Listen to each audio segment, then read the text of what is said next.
మహిళా రైతు పల్లప్రోలు కనకదుర్గ గారు మనతో పాటు ఉన్నారు. 10 ఎకరాల్లో పూలు సాగు చేస్తున్నారు. ఇదంతా కూడా విరజాజి పూల తోట 2.5 ఎకరాల్లో ఉంది. 5.5 ఎకరాల్లో మల్లెపూలు సాగు చేస్తున్నారు. ఒక 2 ఎకరాల్లో కాగడాలు మొన్నటిదాకా సాగు చేశారు, ఇప్పుడు తీసేశారు. ఏం వేస్తారు మేడం నెక్స్ట్?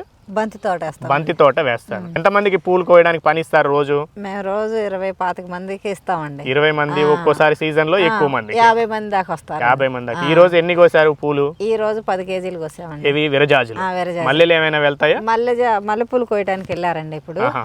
ఇప్పుడు మల్లెపూలు చాలా తక్కువ వస్తాయండి వానాకాలం. అందుకని అవి అక్కడో పువ్వు ఉండిద్ది కాబట్టి ఇవాళ జనం తక్కువ వచ్చారు కాబట్టి ఈ ఆపేసి అవి కోయటాన్ని పంపించామండి.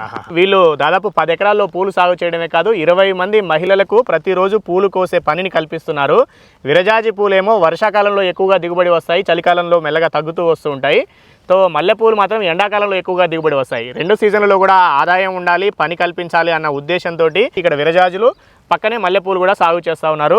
కాజా గ్రామం ఇది, మంగళగిరి మండలము, గుంటూరు జిల్లాలో మనం ఉన్నాము. గుంటూరు విజయవాడ పట్టణాల మధ్యలో ఈ ఊరు ఉంటుంది.